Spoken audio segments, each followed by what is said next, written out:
like the rest of you, we're trying to make sense of this crazy thing that we call life. I'm RJ, I'm unique. And I'm Khalil. and welcome to Try Not to Overthink It. Every day we find ourselves discussing many different topics, ranging from trending news to the state of our society as a whole. You name it, we've probably talked about it. And after many heated debates, we decided to expand and share our conversations with you and give them to you from both a therapist as well as social worker's point of view, and hopefully get your input. If this is your first time here, we'd like to thank you for checking us out, and we hope that you'll stay and become part of the tribe as well as participate in the conversation. So today, what we're going to talk about is the normalization of violence.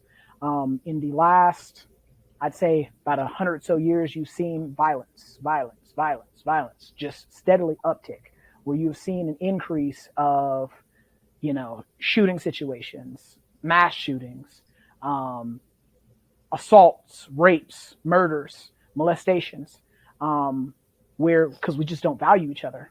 And so, I decided that, when we were discussing like what the topic of today's show was going to be about, we decided that, it was very important that we talk about that, especially with the passing of some famous people recently, in the past couple of months, just over silliness, stuff that could have been prevented or things that could have been avoided.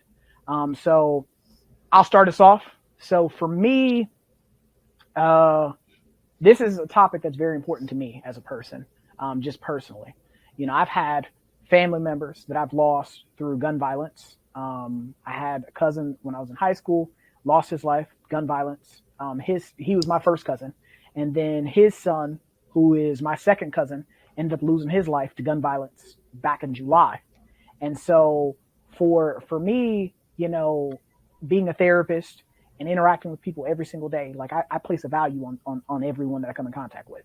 Even people, even if I don't know you, even if I haven't had a chance to sit down and get to know you on a deeper level, break bread with you, have a chat, laugh and joke, I place a value on everybody. And to see that we just walk up and rob people, force ourselves on someone else, traumatize other human beings, like it just kind of blows my mind, and it just kind of makes me just question things at times. When the news came out that Takeoff from the Migos lost his life, it's just like, well, how did that happen? What happened here? He's out hanging out, and pretty sure nobody was thinking that was going to happen, and my man lost his life. Before him, PNB Rock, he's out with his significant other. They're out eating. Somebody walks up on him, tries to rob him for his jewelry, and takes his life in front of his family. Like, when someone loses their life, they're an irreplaceable component of a family. Like, there's no value that you can place on them. There's no way you can replace that person. And for some of these people, they have families, they have children, they have people that are depending on them, people that love them. And for them to lose their life, it just kind of just blows my mind. What do you guys think about that?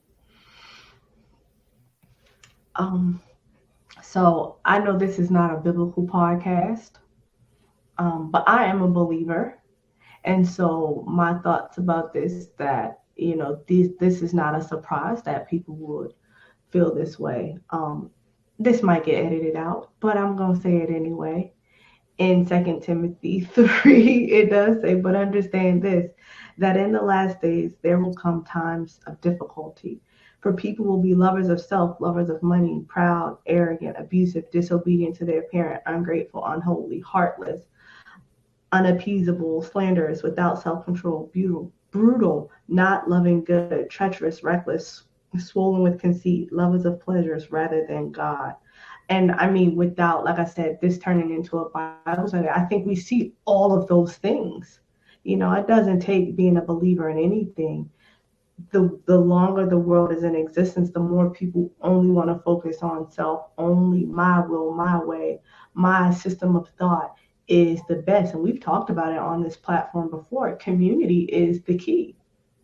If I value the person next to me, then I'm going to watch how I speak, how I act, how I think, because I understand that affects everybody in that community. But so many of us have just been trained and have this behavioral orientation that I have to survive. And even if that means killing you, I'll do that. And anytime we're in that mindset, that's a dangerous place to live, mentally, emotionally, and physically. Yeah. I definitely agree wholeheartedly with that one, especially from a spiritual point of view. When you're selfish or when you're self-centered or individualistic and you're only thinking of yourself, why would another life matter anyway? Uh, you know, being at the age I'm at, I can look back and remember the Columbine shootings and how just tragic we all thought that, that incident was. And next thing you know, it seemed like every other year there was another one. Mhm. And my heart goes out to those victims and their families. But we also know that when they do the background research and they start to really look into why that person started doing those things, especially I remember the Virginia Tech shooting, the person had some severe mental health issues, whether it be depression, whether it be they were suicidal, whether it be they were just completely disengaged from the community and isolated. Regardless, they all had some mental health issues. And when we start to see that, it hurts me as a clinician because uh, there were so many people who saw the signs. When you looked Mm-hmm. at their social media, like, man, look at these people. They're crying out for help. They might not even Yeah. have been doing it in words, but just some of the things they were doing, and a lot of them were doing it in words. You can hear Mm-hmm. them Mhm. speak about doing horrible things to people, and some of the just some of the ideology they had. And when you saw it on their Facebook page or you saw it on their Instagram page, that's the warning that there was something going on. And as like mental health experts here on this panel, when I have patients or clients that I speak with that are very disheartened and they don't see purpose in the world, and I'm doing all these assessments on them, and the first thing that comes to my mind is, is this person a danger to themselves or others? Mm-hmm. Uh, and if I see they're a danger to themselves, I have to always throw that other one in there too. They might hurt someone else because hurt people hurt people. We know that. We just keep it basic and simple, right? When you're hurting inside, sometimes it gets transferred on someone else. And so just really prompting people to look after others in the community. Like you said, Unique, this is a communal problem, especially when it comes to gun violence. I think in 2020, Pew Research said uh, of the gun violence, of the deaths that were like homicides and stuff, 80% were gun violence. That means 20%, I guess, for stabbings, beatings, all something that, other than gun violence. We have to kind of look at that we as a culture have accepted somebody disrespects me or someone makes me feel a certain way, or especially when it comes to drugs, right? Drug violence usually ends in gang violence, drugs, they usually end in gun violence as well. It's okay to take a person's life, Mm-hmm. Mm-hmm. and we don't have to think about it anymore. The life isn't worth anything right now. Lives aren't worth anything. That's the concept that's kind of going around in the community. And people are worth something, you know. Well, Khalil, For I sure. think that's an interesting point because if we look at just like the celebrities that Raja just named, was Takeoff's life worth a dice game? Was PNB Rock's life worth the jewelry, the amount of cost of his jewelry? Was his loved one's life worth the drugs that they were fighting over? Right. Was it worth the argument? Was it worth um, the space in the lane? Because we've heard of people getting shot due to road rage. Mhm. When you really boil that person's life down, would anybody be able to say, yes, that's all that that person was deduced to, was the thing that ended their life? And the answer would be heavens no. Right. Like nobody would say, yeah, that was all that that person was worth. But I think so many people are just caught up in that moment that they're not even cognitively processing how this is going to affect the community, how this is going to Right. affect the The ecosystem. domino effect. Right. When you look at an animal, when an animal is gone from the wild, the whole ecosystem is changed Systems because thrown off. now the hunter Yep. has to find something else, right? Yep. In order for me to survive, something else has to die, something else has to live. But if I kill off everything else, then what do I have? How do I survive? And so nothing. And so eventually they will die. But people don't think about, well, if I take this person's life and somebody takes my life, then who's next? Right. I mean, Who's it next? just becomes a cycle at that point, Yeah. a perpetual, never-ending cycle. Like right now, we live in a society where the normalization of violence is acceptable, Yeah. and that it's become a part of life, where we depict violence as as it has no real consequences, and that it's the responsibility of the victim and not the perpetrator to prevent the violence. Yeah. And it blows my mind, like when you turn on the television, or you're on social media, or you're listening to music, or you're watching a movie, you see violence in movies, television shows, video games, anything that you are going to consume as a consumer, you're gonna see violence. Even music, where you're listening to music, you hear violence in music. And so like for some of the artists, like it always blows my mind how like some artists will prophesize someone taking their life. So you'll have people like Pop Smoke. Pop Smoke had that song that he remade that was a 50 Cent song first, of Many Men. Right. And so he taught, like literally the hook of the song is many men wish death on me. And then now he's gone too. So like you speak certain things, and I mean, I'm not saying that like I'm blaming him, but from the standpoint of you're living, and you are living with the thought process that I'm going to die, that somebody's going to try to take my life. And I mean that, we as human beings, life is not meant for us to just survive. We're not a deer in the wild. We're not a zebra in the wild. We're not a wildebeest in the wild where within an hour of you dropping onto the ground, you got to be up and running because a predator's trying to get you. Sure. Like there is so much for us to experience. And the fact that you, in your mind as a human being, have to come to grips with the fact that people are going to try to kill me. Like I may not make it till tomorrow. Like that just doesn't make any sense to me. It doesn't make sense because that's not your reality when you are living life as a civilian. Imagine when you're living life as a soldier, that is your mindset. I might not make it home, so I got to do whatever I need to in order to make it home. If that means taking out the enemy that could be right next to me, that could have been nice to me the day before, that could have offered me a cup of coffee. If you stand between me going home or you going home, I'm going home.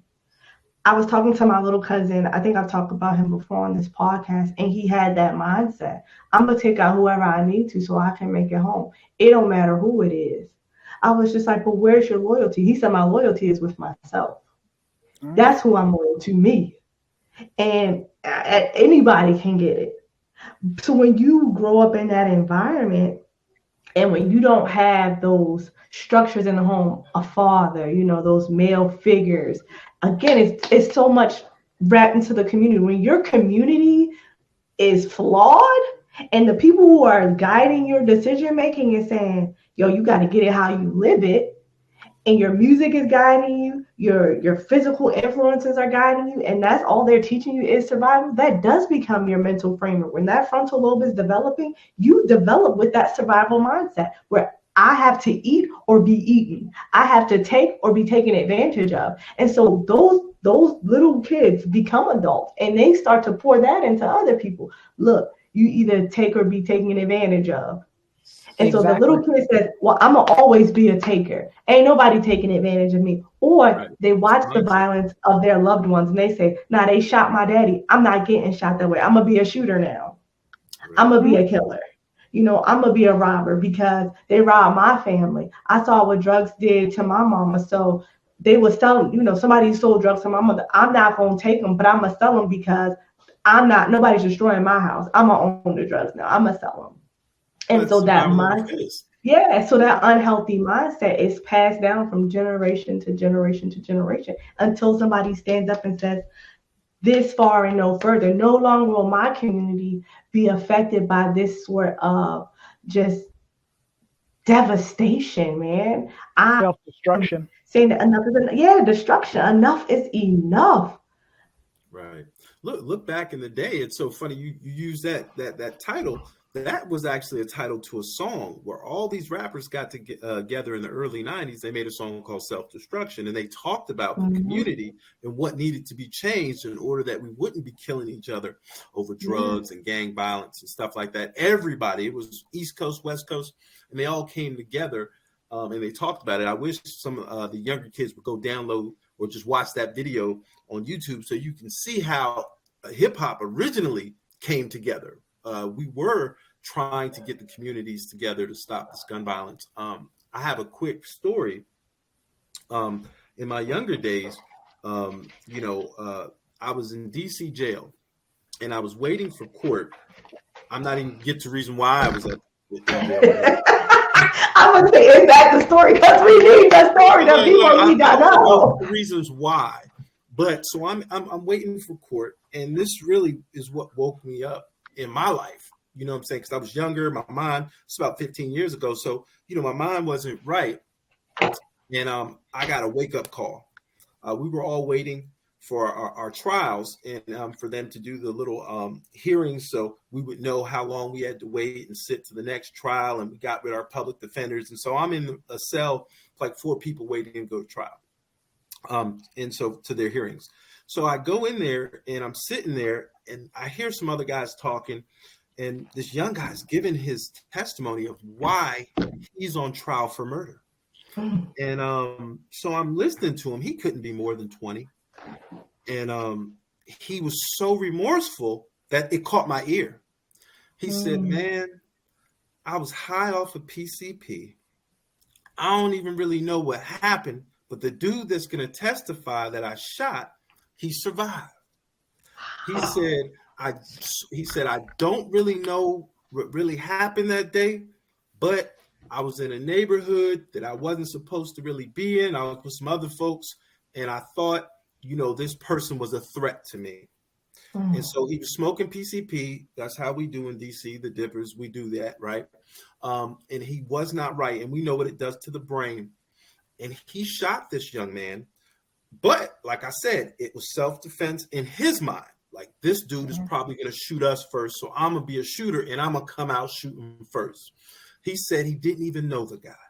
He says he don't know nothing really about this dude. And he was like, I don't know why I did that day. But he knows he was going to face life, 25 to life. And so, that really hurt me because there's all these kids running around just like this young gentleman lost. Yeah. You don't even own the neighborhood. You don't even own those projects. Who are you protecting? I remember Jay-Z talked about it. Yep, you rent in the hood. You matter of fact, half of y'all Section 8. Yep. Why would you be protecting this neighborhood that you don't own nothing in? Yeah. So the mindset, and that young man was so remorseful, but it was too late. It was too late for him. But for those other young folks, it's a lesson. And it woke me up because I said, folks out here with that gunplay, they don't care who they hit at this point. They don't know what's going on. Everybody's high out their brains. They don't really care about what's going on. But the immediate threat, the perceived threat that he had, he was willing to shoot and kill someone over that. And that's what you were talking about, that survival of the fittest. I'm coming home. I don't know about them, but I'm going to come home tonight. Whether I got, however I got to come home. Yeah. So we have to look at that. Why is that a part of our culture? I mean, it's a part of our culture because of the fact that, as I said initially, we just don't value each other enough. If I value you enough, there's going to be a conversation of education instead of a conversation of confrontation. Right. Everything doesn't require confrontation all the time. There are a lot of times where I'm upset, but I know that this really ain't that deep. So because it's really not that deep, now there are going to be some things where we're going there. You bring certain things to me, we're going there, but not everything requires that. And because I value you as a human being, I value you as a person, I'd rather have a conversation with you to see if we can peacefully resolve this before it gets to that point to where now we're at war with each other. And so to me, because I value each individual person I come in contact with, again, everything don't require a response. Everything doesn't require confrontation. Sometimes we can talk through things. We talked about that in our episodes about mental health, using your words and having an emotional vocabulary. You upset me by doing X, Y, and Z. I felt disrespected because ... By being able to articulate your thoughts and feelings and your opinions, as Unique said in that episode, it can save you a lot of time, a lot of energy, a lot of effort of things that you cannot take back because you took the time to process and use your brain, and instead of responding, instinctually. Because when you think of survival of the fittest, that's survival. That's an instinct. Mm-hmm. That's an instinct. And so for a lot of us, like I said, at the start of the episode, we have started to just think of, violence or just animosity towards another person as just normal. It's normal now. It's normal like breathing. Someone looking at you some kind of way. They may be looking at you because you got a giant spider on you that you don't even see.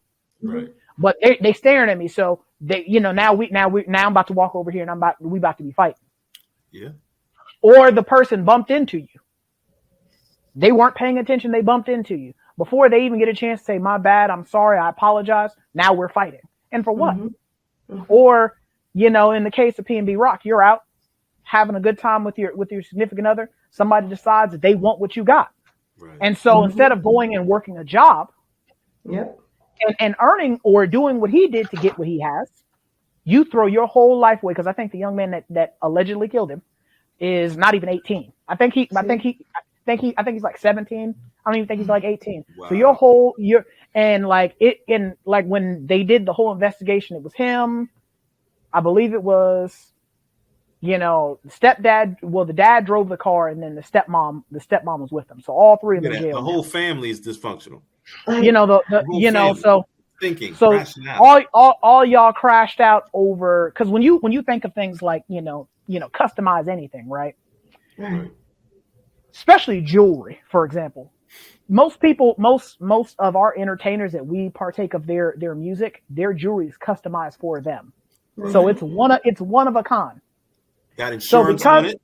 Exactly. Yeah. So because it's one of a kind and it's made specifically for them, anybody you take this to is gonna know it's hot.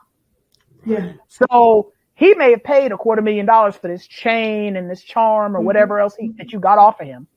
You might get maybe 5, 10 grand for it because the person knows it's hot. If you go to a high, someone who actually has sort of high-end pawn shop, and they probably won't even take it. A high-end pawn shop's not going to take it. So you got to go to the heat that's about to come with that. Right. Exactly. So this young man and his family crashed out. And for what? Because you decided that it was just easier, because that's what it boils down to. Easy. Mm-hmm. It's just easier to go run and take something for somebody else rather than go and work and earn something of your own. And so go ahead. Is it seemingly easy? Because now we look at the cost. Let's really equate the cost of that necklace, right? So now let's start the dollars and cents of it all. So that necklace was worth P&B Rock's life, that 17-year-old's life, that 17-year-old's mama's life, his daddy's life, P&B Rock's girl who was out with him to eat, the trauma that was induced to everybody who was at the restaurant owner, the restaurant owner's family, the city, the fans. So that's when you start to break it down. How much were you really about to get from that? Right. Nothing. Even if you never sold it, it was worth a penny to you. Right. A penny, where it was worth more around that living man's neck than it was around a dead man's body. It was worth more. So when you start to really equate the value of something, it's just like when they do luxury items. The more use it has out of it, the more wear and tear, the value gets depreciated. It's the same thing. When you kill a life, man, your value depreciates, because it's like, well, what was it for? Why would you, what were you hoping to get out of that? How did that boost you up? How did that make you any better? Even if there's devastation, granted, I never hope my kid has to go through anything that would make me want to kill. But even in avenging her death, it would not bring her back. Yep. Mm-hmm. It just wouldn't. As devastated as I would be if something happened to my daughter, my husband, or any of my family members, it would not bring them back. Right. the best thing I could do for my family members would be to continue on living and do as much things that honors their legacy. But so many times we like to just try, oh, I'm gonna do this to bring, in honor of this person. I'm gonna do this because I want the money, and you don't even get it. Or the notoriety. Yeah, you never even reach what you set up for, unless you're like a sociopath and you literally was like, I just want news. I want to be, to go down in history as a killer. Like, unless that's just your ideal. There's people who have that profession. We forget about that. Me having some, experience being locked up. There were guys where the funniest part about it is out on the streets, they were known as shooters. People who were hired guns, people who were going to kill, who have bodies, right? So they had a certain level of respect. But when they were locked up, the respect was pretty much gone.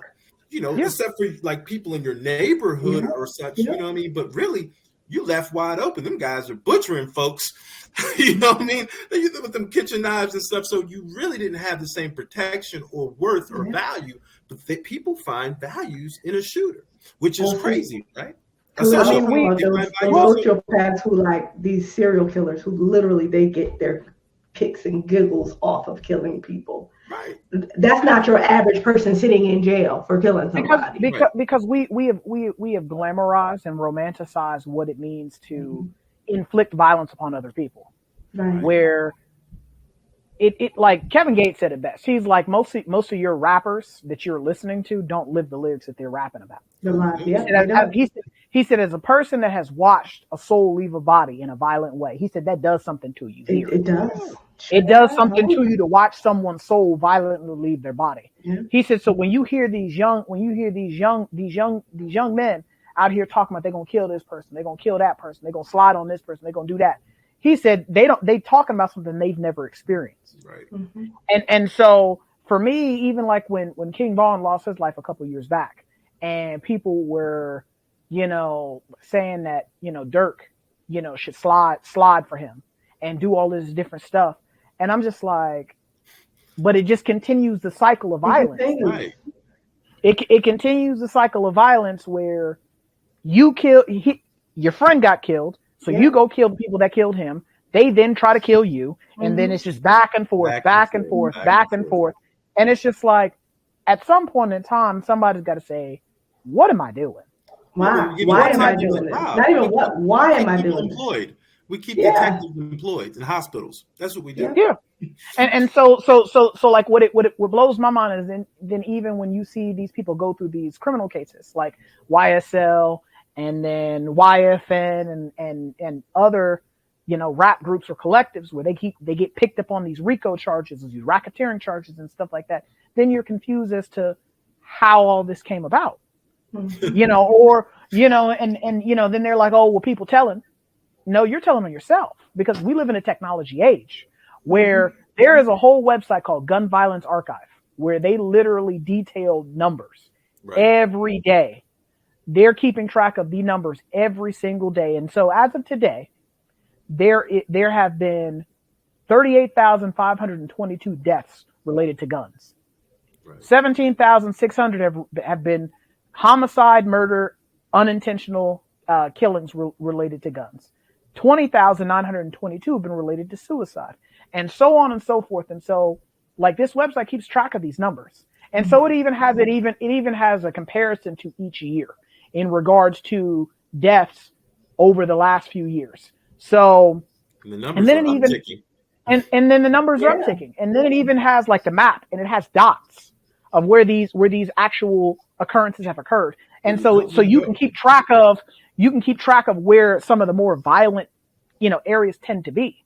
And so for me, like I said, it gets to a mindset where we have to kind of, like you guys said, change your mindset. You have to change your thought process, because the things that you have allowed to seep into your mind, that you allow into your space, start to impact how you think, start to impact how you feel, start to impact the choices you make, start to impact the way you move, how you behave. Yeah. For me, like, I've gotten to the point to where, because I'm really empathetic in regards to feelings. I feel how other people feel. I it's like I'm experiencing it with them. So for me, I had to start really reevaluating the music I was listening to, because the music I was listening to, I wasn't really listening to it for the lyrics. I was more so listening to it for the beat, because I work out, I run, I lift weights. And so I'm listening to it for the beat, because the beat was, like for me, the beat being high, the tempo being high made me work harder, made me work faster. And so you're listening to certain songs. And then I remember one time I actually was sitting in my office one day and I had a song playing on YouTube, and I had my headphones out, but I had the subtitles on. And because I had blocked out the lyrics and just listening to the beat, I had no idea what the lyrics to the song were until the subtitles were playing it. And when I'm when I'm reading it come across the screen, because I had taken my headphones out, I'm watching it go across the screen. I was like, oh my God, I had no idea that this is what this song was saying this whole time. To a sociopath write something out about how they kill everybody. Where I can't even, like, I remember one song, like my sister was really into like Vanessa Carlton when we were in high school. And so these guys, I can't even remember what the guys' names are, but they took her song 1,000 Miles and turned it into Who I Smoke, where the whole point of the song is talking about you're making fun of other people that have lost their lives to getting shot or murdered, and you're making fun of it. And so, like, when I first came across it, I can't remember who posted it online on one of the hip hop channels, but somebody posted it online, and they're literally on a golf course having a good time rapping about these people that have lost their lives. And I'm just like, when did we get to that point? When did we get to that point where that was funny? When did we get to the point to where we're laughing at someone no longer being here? But see, that's because, like, if we look at like the science behind it, your frontal lobe is fully developed, and you're able to have that, reason, and you're questioning these things. Imagine a 10, 11-year-old listening to this, a 13, 14-year-old whose frontal lobe is fully developing, and that becomes their reality, that this is what you do. This is an alternate way to deal with this type of pain. And so those people grow up, and yeah, man, this is my reality since I was 10. Right. I was in Mississippi, and I lived there for a year. Strangest thing ever.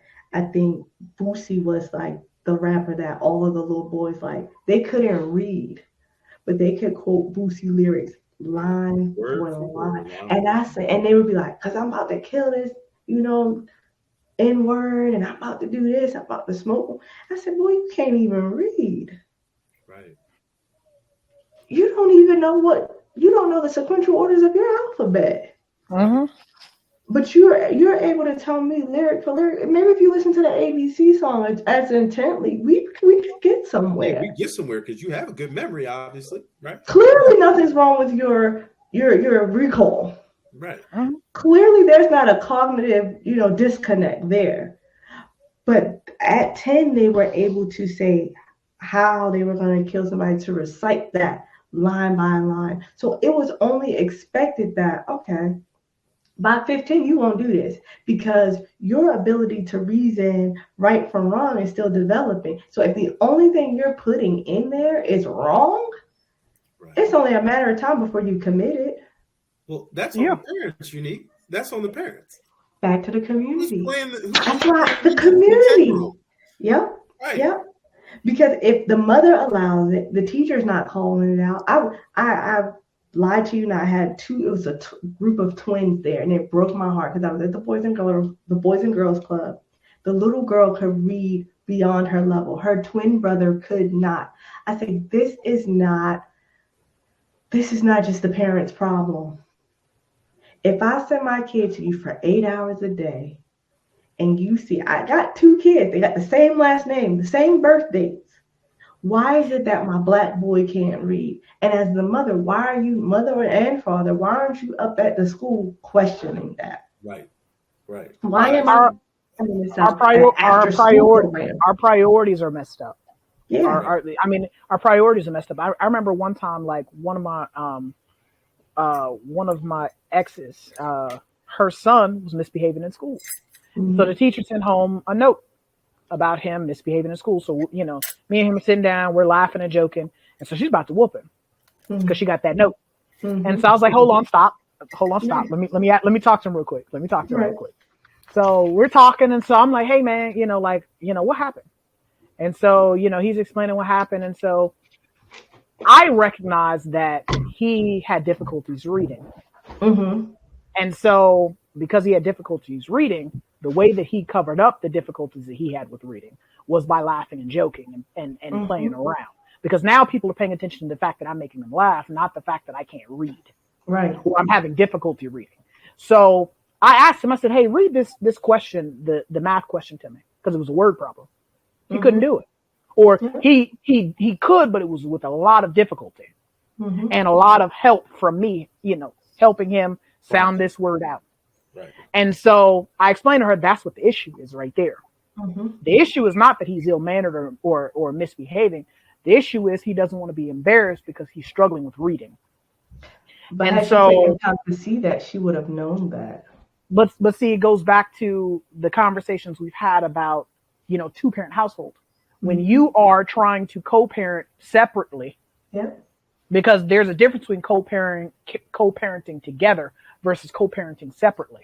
Well, when you are taking time, you're doing it apart. Exactly. So when you're co-parenting by yourself, you know, on an island by yourself, an ecosystem by yourself, you go to work every day. You're struggling. You trying to just keep above water. So she was doing the best that she could. You know, but it was a struggle. And so for me, I remember being a kid growing up, my mom, like, she was on us about reading. My dad was on us about reading too. Like, it got to the point to where for me, I read recreationally. Like, you know, like for me, I was also a bad kid too. I ain't listen. I was hard headed. I stayed getting in trouble doing something I wasn't supposed to be doing. Cause I also was one of those kids that used to like to make jokes and laugh, and you move me around the classroom, no matter who you sit me next to, I'm gonna talk to them. Still is. So, you still that person though. You gonna talk to anybody? And nothing changed. And so I remember, like, my parents got to the point to where they were running out of ideas and ways to discipline me, because spanking me or whooping me didn't solve anything. That just paused it. It didn't deter anything. Telling me, taking away TV or sending me to my room, that didn't do anything either. Why? Because I'd go in my room and read a book. And what quality parents gonna tell their kid not to read? Because now you yeah, and that's what I'm saying. So I used to read, and my stepmom, you know, she was just shocked that me and my sister, she's like, I think you're like the only kids I've ever really met that read, not because you have to, but because you want to. Like, I have a whole, you know, to the left of me, I got whole bookcases of books that I just read. You know, because again, like, for me, learning new things, experiencing new things, those things are important. Those things were a priority for my parents. And so that carried over to me. And so things like arguing and going back and forth with someone, that wasn't something that was instilled in me. So when your priorities are one thing, you tend to move in that same direction as you start to grow older. So for a lot of us, we prioritize the wrong stuff. And so we prioritize getting somebody told, having the last word, not letting somebody get over on us, getting them before they get you, rather than loving on people, rather than being respectful to people, rather than diffusing a situation before it goes anywhere. Because, like, I was watching a short where Snoop Dogg was talking about him and Tupac were somewhere and they ran into Nas. Yeah, I remember and so Snoop Dogg was explaining, he was like, being a gangster, and being in the street like that, he recognized that Nas had people with him, but didn't have people with him. So, like, a lot of people, you know, you show up, you got a huge entourage. Nas had people that was out in the party or wherever they were at that would have opened fire if it came down to it on behalf of Nas. And so Snoop Dogg was just like, when Tupac and Nas, you know, kind of stepped towards each other, you know, Nas, you know, led with respect. Hey man, I love your music, blah, blah, blah, blah, blah. And Tupac was like, you know, but I dissed you on this song. I dissed this person. I dissed that person, blah, blah, blah, blah, blah. Nas was like, it's cool. It's whatever. And so, he said, yeah, I love you, man. I love your music. And they shook hands and walked away. So then Snoop Dogg was like, Tupac turned around to him and was like, I punked him. And Snoop Dogg was like, in his mind, he's like, no, he didn't. No, You know, he didn't. He just gave us a pass. Mm-hmm. And so, you know, a lot of us, we don't possess that frequency where we're willing to put our pride aside and recognize that we don't always have to engage in everything. You know, and I think that for a lot of us, we have to kind of recognize what our priorities should be. You know, I mean, like I'm not going to sit here in front and say that there are not certain things that if it is done to me or mine, that I'm not going to go there. That is not, that I'm not going to go there. I'm not going to sit here and play like I'm holier than thou, and that, you know, I'm not going to go there with you about certain things. But then there are other things that, you know, are outside of those things where, hey, we ain't going there. I'm just not about to argue with you. I'm not about to go back and forth with you, because I understand that not everyone values my life the same way I value theirs. Right. And for some people, they have nothing to lose. And because I don't have anything to lose, I don't mind throwing my life away over something that's frivolous or meaningless. And then when you stop and think about it, because like when they interview, you know, because I'm a person that likes to watch, you know, documentaries and different things like that. So like when you watch shows like Locked Up, where some of these people have been locked up for longer than I've been alive, right. for stuff that they did when they were young and not as well informed or not as well developed. And they're being interviewed. They're like, man, you know, if I had to do it all over again, you know, if I had to have a conversation with my younger self, I would tell myself that it's not worth it. I would tell myself that making that choice, going down this path, going in this direction is not worth it. Don't do it. Right. Right. I did want to address this one thing, because when we talk about growing up in certain environments, and there's a level of PTSD, there's a level of you seeing people being killed in front of you. You're seeing people because street terminology says because they were lacking and they didn't have their protection, they deserve to die, right? That's the mindset. So I have to always be caring. I have to always be backing. It puts them almost in, but you know, to put you in, because I work with veterans, right? And I've worked with people who have PTSD. What they saw during military action, all right, was such a chaotic scene, seeing people die, having to risk their lives for other people, having to protect themselves, right? We have to kind of think about it in that same manner, that when you have children who are raised in those environments, if I'm calling the veteran somebody who's having some form of mental illness due to stress-related illnesses, right? Because they were in such a hectic environment for such a long period of time, what am I going to call that young person who's living in an environment where a life, all right, can be taken at any moment? What are we doing about their mental health? So I just want to drop that a little bit, because I think people are forgetting when you're in that type of hectic environment, and it's so haunting almost, because you can't even leave your house at certain times of the day, because you're really you're basically putting your life at risk during the middle of the night if you're going somewhere, because you could be a part of gang violence, you could be a part of drug violence, you know what I mean, you could just be at the wrong place at the wrong time in certain neighborhoods. So I think we forget that there's a form of stress that's related to living in that type of toxic environment. I mean, I just moved from a major crime infested city that I grew up in. You know, I was a little girl in that environment. And I had friends who would take knives to school because they felt like it was safer to know, okay, if something happens, I'm able to defend myself. School shootings was a thing growing up. Columbine wasn't the first time I heard of a school shooting. It was a mass slaughtering that I'd heard of, but that wasn't a shocker to me to hear that a kid took a gun to school and killed somebody. Right. I was just like, oh, okay, they just killed a lot of kids.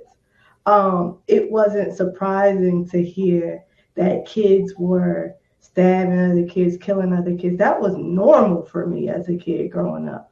I remember hitting the deck as a young kid because there was a shootout in my neighborhood. Right. And so we, in the middle of the night, we had to hit the floor. I remember hearing a car backfire and didn't know it was a car backfire. So you hit the ground because you think it's a gunshot. When I had my kid, those memories said, I don't want her to grow up this way. It goes back to where, Roger, I was saying, when you have to prioritize what's going to be most important. Was it convenient for me to move? No. Was it really what I wanted at the time? No. But it was a decision my husband and I made. Whenever we have kids, whenever we're talking about growing our family outside of ourselves, this is not the place to do it. Right. Because I cannot control the environment around me. I can protect her when she's in this house, but I can't protect her when she goes to school. And some crazy person who's selling drugs on the corner decides they want to have an argument and deduce the life to some drugs that cost less than $20. But that's what I was exposed to. Where my school was, it was drug infested. And I would go there by myself. Like I had a 2-parent home, but my parents didn't always have a car. Right. So I had to take public transportation to get to school. Which can be dangerous. Which was very dangerous. And it's, just by the grace of God. Yeah, it was by the grace of God that I made it home alive. And my sister and I weren't kidnapped. We weren't, accosted by some crazy person. We weren't caught in a crossfire of gun violence or any other type of violence. That's not the story for every child where I grew up. And that was something that I was intentional about raising. I said, I will not raise my kid in that. The neighborhood I live in now, I don't care if it's 6 o'clock at night, 6 o'clock in the morning, or 3 o'clock in the afternoon, it's quiet. And I love that part. I loved being able to send my kid to let the dogs out and not have to wonder, was she going to get hit by a stray bullet? Is she going to see some type of activity that I don't want her exposed to at this age? The most she might see is a car too fast down the street. Right. Or somebody's dog peeing on the wrong lawn. Right. But there's a piece in that, though. Yes. You are less stressed out because for someone like you who've had some of those traumatic experiences growing up as a child, if you were still in that environment, you'd be walking around on eggshells all the time. Yeah. You'd be on high alert all the time because you wouldn't know what to do with your child out there like that. Yeah. So imagine these parents who've never been able to leave those type of environments, how their mind works on them and how they're walking around hypervigilant. There's no reason why they shouldn't be. Yeah. You know what I mean? Yeah. Yeah, absolutely. I think Andre, you said something earlier. You were just talking about like just community and like the priority of what your parents prioritized in you at a young age, like with reading and just being other than yourself. I think that's the most important part when you're talking about creating a life or teaching humans over time. Man, it's so impactful. And I don't think that parents really realize, like as a parent, I don't always think I'm doing this for my 20-year-old child. Like when they turn 20, they're going to thank me for this. So some of the stuff is I do because my parents did it to me, or I just see the benefit of it long term. But I think as adults who have influence over young minds, we do have to be really intentional about who we are and the example that we set. And a lot of times what my parents didn't always do for me, I do explain why I tell my child certain things. No, you can't do that. And this is the reason why. Because at 8, you might not appreciate it. But at 18, this is going to come in handy and you're going to need it then. But if I don't teach it to you at 8, you're never going to get it at 18. Right. If you don't learn the importance of reading, you don't learn the importance of being obedient, you don't learn the importance of community. At 18, it's too late to give you those values. It's too late to pour that into you. Because the socialization process stops at like 14, 15. Like who you have at 14 or 15 is who they're going to be at 35, 45, unless, God places his hand on them or they have like a near-death experience. nor, and those are, those are extreme circumstances. So that's why, like we've talked about, being purposeful in dating. You have to be purposeful in everything that you do in your life. It shouldn't just be applicable to dating. It should be everything that you do in life. Regardless of who you come in contact with, purposefully contact them. Like, hey, I see you over there, and that's not the move to make. Because again, you never know how the things that you're saying or the things that you're doing can positively impact someone else. And someone else that person comes in contact with. And it becomes a thing of, like we talk about contact traces, like when COVID first broke out, how I was COVID positive because you came in contact with me. Now you're COVID positive, and then you came in contact with somebody else who now became COVID positive, and then they trace it all the way back to me. Yeah. It's the same thing with positivity. The same way that you can spread COVID or any other contagion or cootie, you can spread positivity as well. And higher levels of thinking, because again, it boils down to prioritization. What are you prioritizing for the next generation that's coming after you? For me, I want people to inherit things that are of value and of worth. If we live in a world where, prime example. So, one of the guys I subscribe to on YouTube is Trap Lord Ross, and he's a British guy that does like stories. Well, they're not stories, but he tells like the lore behind certain people from certain areas. And I remember one time I literally watched, I think I either watched or I listened to, like, it was like an hour plus video that he did on O Block and somebody else, and just the back and forth and just the people that were dying. And when you look at how old some of these people were when they died, 13, 14, 15 years old, and it's just like, and it goes back to like what Kevin Gates said, that does something to you. Mentally and emotionally, psychologically, spiritually, that does something to you to see someone that you were close with be gone. Because, like for some of these guys, that are adults now, they vividly remember and hearing that their homeboy or homegirl was shot and them running to where they got shot at, and they're laying in the street. Blood's everywhere. Like that does something to you. Or you held their hand while they're taking their last breaths. Because I remember maybe about a couple months back, Quando Rondo was in California, and they're at a gas station, and the SUV him and his homeboy Lil Pap were in got sprayed up. So it got shot up. Just the video of him being hysterical that his friend is dead now. Like hearing the emotion and the pain come from him, where he is hysterical that his friend is dead now. Just a few minutes ago, they were laughing and having a good time. Now he's gone. You'll never be able to have that conversation with him again. And like, for me, and I say this all the time, that we don't celebrate people enough while they're still alive to be able to receive it. And then after they're gone, we're rest in peace, and so for me, to never be able to have that conversation with Lil Pap no more, to never be able to laugh and joke with him anymore, to never be able to cut up and, reminisce on those memories. Cause now that's all you have of him is memories, because now his life is gone. It was gone in a violent way. Cause there's a difference between you passing in a peaceful way versus having your life abruptly cut off, and for you to experience that, for you to witness it, for you to be sitting right next to him and he's gone. It's life changing. It does. Having seen it, it's life changing. Yeah, the impact of that on your mental state. So from now on, whenever that gentleman goes out, best believe he's going to be paranoid. And that's probably, you're going to be paranoid, and you're always going to have, hey, I need to shoot first. That's what comes to people's minds who grown up in that gun violence or grew up in a violent, area. And you see this often. You're very paranoid. Fight or flight.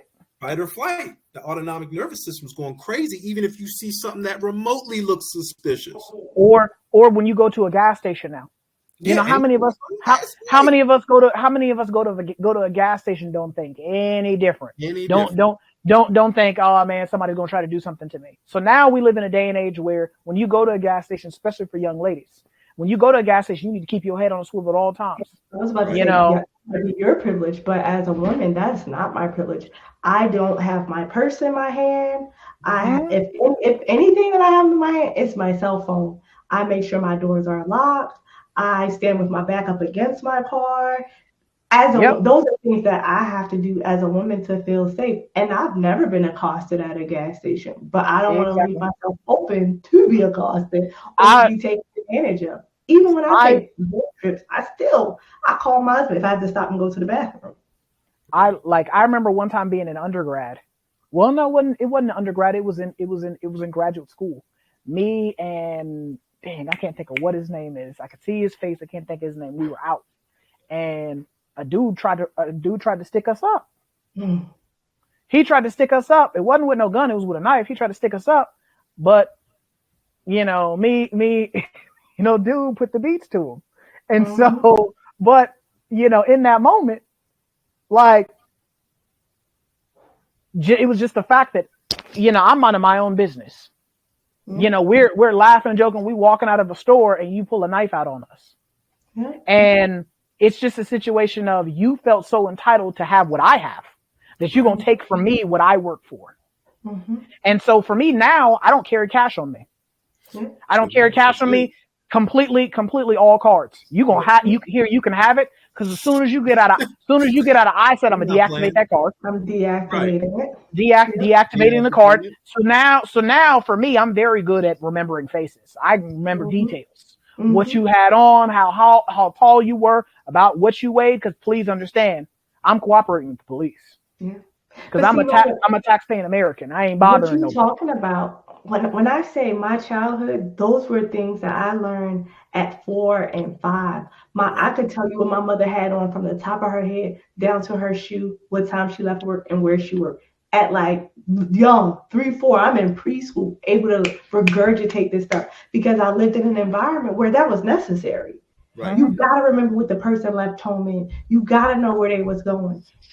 To this day, we text my parents where we're going, who we're going with, and when we're expected to come home. And we're grown. All of me and my siblings are grown, but we do that because we lived in an environment where people didn't make it home. Right. Hmm. And because nobody knew why. Nobody knew what they were having on. Nobody knew who they were hanging out with. And my parents didn't want that to be, our life story. So it was ingrained in me from a little girl. You have to How know that. how to survive. Yeah, I knew my mother's full name. Now, kids be like, what's your mommy's name? Mommy? No. I No. knew my mother's Full government government. name, her phone number, our address. It's like, how does this little girl know all of that? Oh, Because my look, mother, latchkey she kids. wasn't, yeah. You Well, come home by yourself. Your parents have to train you to do that. I was They latchkey nothing. I was a baby, Khalil. Yeah, I no, was a my baby. sister was like that at 6, 7 years old. Yeah. You know what I mean? If there's, there's no one in there when you're getting off the bus, 7 years old, you got to get to the house and you got to get to the house fast. You put the key in the door. Look, my grandmother used to always tell my sister, look, straight up, trust no one and question everything. Question everything, everybody. Yeah, Everybody's dangerous. you don't know, I'm not telling you nothing. I'm going straight in the house. Don't stop. Yeah. You don't stop. And that's because of those type of neighborhoods that Mhm. we were living in. You can't trust people Yeah. because you never know what can happen, especially with your girl children, especially. Yeah. But that was because at a young age, unfortunately, my parents had to teach me the value of your life is nothing to everybody else. Right. You're valuable to me, but you're not valuable to that person over there. They will take you with no regard, and they will harm you. And police so won't come look for you. Yeah, The and most of my statistics decisions show you that for little African American girls, there was no Amber Alerts popping up back in the day. You know So what I most mean? of my decisions as an adult they're based off of things that defense mechanism that I learned as a child. And I mean, if we want to just open that thing up a little more, even in my marriage, there is a certain level. There was a barrier that I just unlocked with my husband in conversation about my trust factor, because I was ingrained. Do not trust anybody for any reason at any time. And you talk about being in a marriage with a man who has given me plenty of reason and opportunity to trust him. Trust you? How? What does that even look like? You gonna provide for me? You gonna protect me? Huh? I've been doing this on my own since jump. As long as I can talk and go somewhere, but my mama believe me with somebody else, I was going to go home. And you talking about trust you, but we talk about being in a marriage and being in relationships and how men can show up. It's really undoing those layers, right? And instilling that value of a life as a man, having to tell your spouse, I'm dependable. Right. You're safe here. Mm-hmm. You are able to be valued here. But that's not something for me growing up. Yes, my parents valued me, my siblings, mm-hmm. my aunts and uncles, my cousins valued me. But the person next to me, that was a no. You know, the drug dealer down the street, if it had to mean him getting that deal or me hanging out with his sister, he was getting the deal, even if it put me and my family at risk. Right. And so in my marriage, it's been a lot of undoing to say, this is a safe space. I don't have to have the same coping skills or those survival skills. They're not necessary here in my house. They're just not. I'm not at war in my home. This is my safe space. But if I feel that, and I am a mental health professional, how many other people feel that who don't have those same coping skills, who are not able to recognize those patterns of behavior? Get out of my head. I was about to say that same thing. Because you're absolutely right. Like we possess those coping skills and those thoughts, and to be able to process those thoughts and those feelings. We're trained to do that. But someone who isn't trained, who didn't go to school for this, how do we hope for them to do those things? Yeah. They're just acting off of instinct or what they've always done. What they've always seen. And so that just leads into, getting you nowhere. Yeah. And so it's one of those things where, like I said, there's some systematic things that have to change inside of our society as a whole, not just in the African American community or the Caucasian, the Asian, Latino community. Systematically across our society has to change. We have to start valuing each other. We have to start saying that you as a person, it don't matter where you come from, what you look like, I see you and I value you enough to where there's certain things that I'm not going to do to you. There's certain things that I'm not going to say to you. There's certain ways that I'm not going to handle you in. And there's certain ways I'm not going to engage with you in, mm-hmm. Because normally your first reaction to something is normally the incorrect action. Mm. It takes more time to stop and process things than it does to just, instinctually respond to something. And for most of us, when your first reaction is normally the one that's going to get you in trouble. Mm-hmm. And I had to learn that, as a therapist and as a provider through my own personal life, because I was one of those people where I acted the way I felt. Mm-hmm. If you upset me, please understand I'm going to respond to you in kind because you've upset me. Mm-hmm. And it wasn't until, God worked on me and started moving things in my life and started, recalibrating and realigning certain things in my life that I started realizing that I had to spend twice as much time thinking as I did actually acting. Right. Mm-hmm. And so now I'm much more thoughtful, much more methodical about the way that I approach things, the way that I handle things. And there are certain things that, because I'm like you, Unique, there are certain ways I don't move.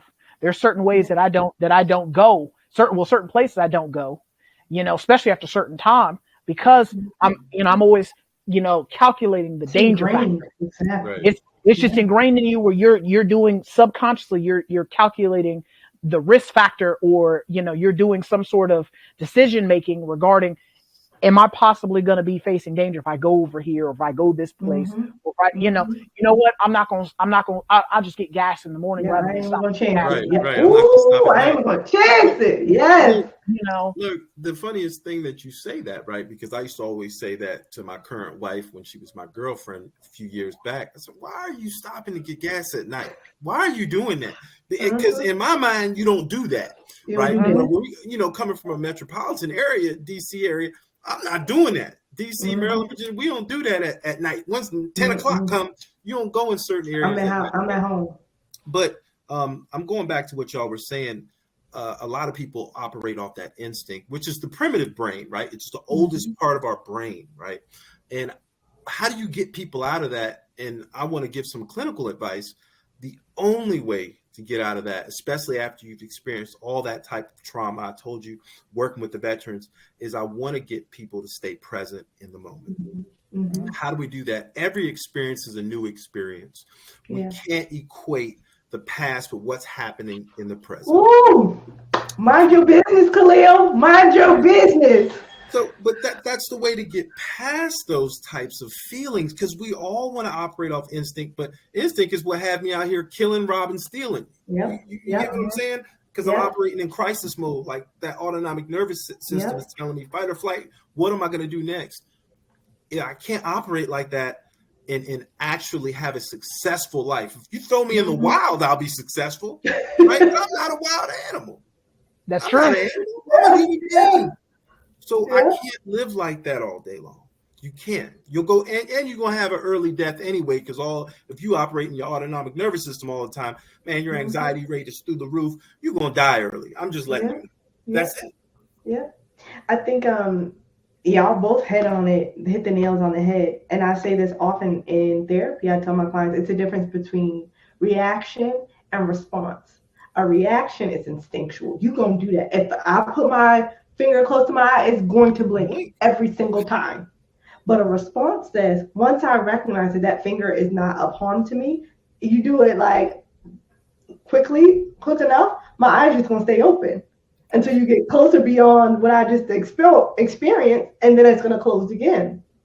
In our life, we have to get to the point where we are learning to respond with thinking rather than I'm automatically going to my feelings. How is this making me feel? What behaviors is this triggering? And let me change my thought process, right? So I'll go back to me in my marriage. My husband pointed out, bro, you are thinking that I'm going to do something. So you're feeling some type of way and you're acting on it, which hurt. It hurt because that's what I always say to people. And I was like, don't be me in this situation. Don't therapize me. First of all, it's only for one therapist in this marriage. What you're not going to do is that. Right. But he was 100% correct. And so I couldn't say anything. He said, you are trying to paint me out to be something based off of a hurt that you had in the past. And so anytime I do anything that's remotely even close to might be that type of hurt, you shut down. I had to decide, is my marriage more important or is my safety? And I'm not saying open up to abuse. Do not hear that. What I'm saying, my husband is not an abuser. He did not do anything that was abusive in nature. But because of my own traumas, I have decided that he is unsafe. Instead of putting it on him, I, like you're saying, Khalil, have to deal with my trauma and be present and speak on it. Raja got me together. Speak on how I'm feeling in the moment. Hey, I feel unsafe, and therefore giving him the opportunity to respond to me. Why are you feeling unsafe? Is it something that I'm doing? Is this just something that you're thinking? And if it's something that you're thinking, let's challenge that thought process. Let's work on that together. Let's reframe that. Let's run that together, because that might be the actual problem. And we can start looking at, well, how does that thought process work? And so these are things not that we just talk about to our clients. I tell my clients, I sit on the other side of the couch every day. I gotta do the same thing you do. I leave the chair and I sit over there every single day in my real life, because I am faced with the things that have haunted me about. And my parents were great people. They were, but they couldn't protect me from everything, and traumatic things have happened. I have to make a conscious response and a decision that I'm not going to just react. I am choosing to respond in a way that is positive and conducive to the life I want to have. Not even conducive to the life that is presented before me. I want this. I want to be happy. I want to have peace of mind. I want to value life. And so I have to make decisions that are going to perpetuate positive feelings, that are going to facilitate positive actions. But it starts here. I have to choose to respond in a way that is going to benefit not just me today, but me for the rest of my life. Right. And not even just you as a person. Yeah, those around you. Exactly. Because, like we forget that we don't just exist inside of a bubble. Yeah. I always talk about, like, with my clients, sphere of influence. Everyone has a bubble that surrounds them. And when you place two bubbles together, they overlap. Yeah. So things that I say, things that I'm doing, things that I think start to impact you if our bubbles overlap, and vice versa. You spend enough time with somebody, you start to pick up on little idiosyncrasies that they do. Right. They start saying things a certain way. You say it a certain way because you hear them saying it. Right. You make jokes a certain way because they make jokes a certain way. So we have the ability to impart positivity and change upon other people, by our bubbles just overlapping. And that's where, like, for a lot of us, I feel like we don't take the opportunity enough to be that voice, that voice of change and growth and development in other people. Right. Yeah. Especially in our personal lives. I know for me, I'm constantly, like, for me, it feels like I never get to not be a therapist. Because even in my personal life, you're always having to help people process through certain thoughts, certain maladaptive behaviors. And you just have to ask them, how'd that work out for you? Hey, look, come on. How did that work out for you? Because most people go back to what I've always done. We talk about that. The reaction versus the response. Yeah. I go back to what I've always done. And because I always fall back on what I've always done, again, if you're trying to have things that you've never had, you got to be willing to do things you've never done. The stuff that you used to do, you got to let that go and say, I got to kind of change up my thought process. But I mean, me saying that it's easier said than done. Exactly. That came from, me saying that, me coming to that realization came through a lot of trial and error, a lot of failing at stuff, a lot of missing out on blessings and doors closing in my face. Like, I had to kind of recalibrate and have some insight and some retrospection for myself and start to recognize that if I didn't start to move differently, I was going to keep having the same results. And so I started recognizing that in other facets of my life, not just in how I interacted with other people, professionally, personally, romantically, even just in life in general. For me, I'm super friendly. Or at least I try to be. Some people say I'm not, but I try my best. I'm super friendly. I try to, I want to include everybody in everything. And so because I try to include everybody in everything, guess what? People tend to leave me alone in that regard. People, hey, I remember that guy. He's always respectful. Hey, leave him alone. Because there have been opportunities because of what I do for my job. I'm going out into the communities. Some of the communities that we go out to, they ain't the safest. I personally never have to worry about my safety being in jeopardy because of the way that I move. Right. And so because of the way that I move and the energy that I put out there, guess what? People tend to, hey, I remember him. Hey, leave him alone. Right. Hey, they with him, leave them alone. Yeah. So for me, that is something that I always try to impart upon other people, my case managers, anybody that I work with.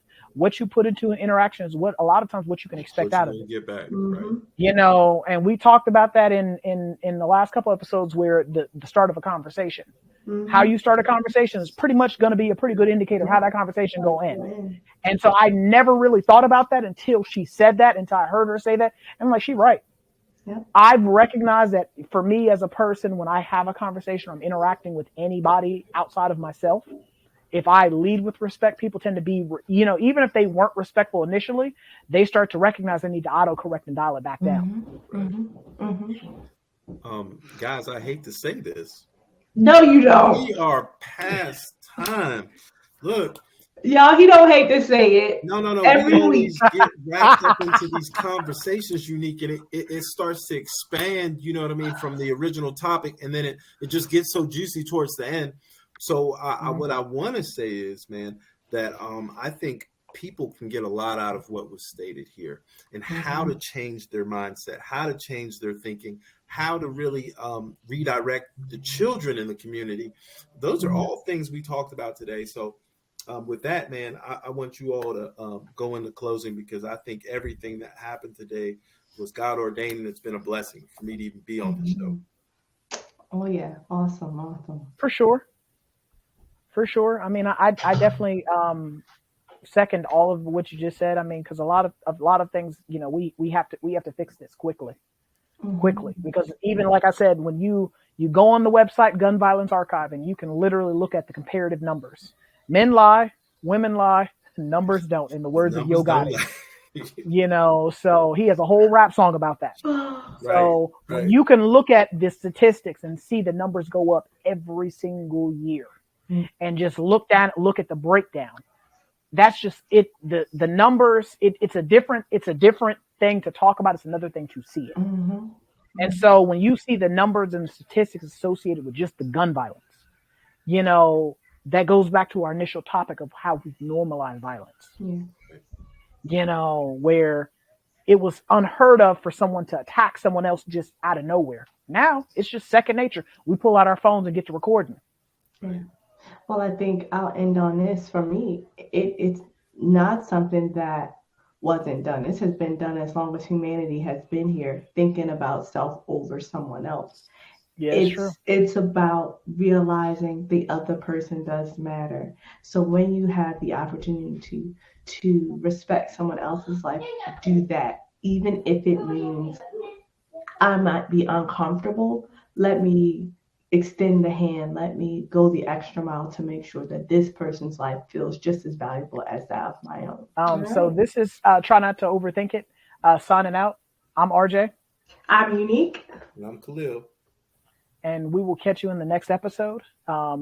If you would like, we can be watched on YouTube at Try Not to Overthink It. So if you happen to stop by the YouTube channel, we ask that you like, subscribe, turn the notifications on. This may be a small thing for you, but it's a tremendous thing for us. Share the video as well. We can be listened to on Apple Podcasts, Anchor, Spotify, Amazon Music, Audible, pretty much anywhere you can listen to something, we're pretty much available. So again, you know, we will catch you in the next episode, and we will talk to you then. Later. Peace.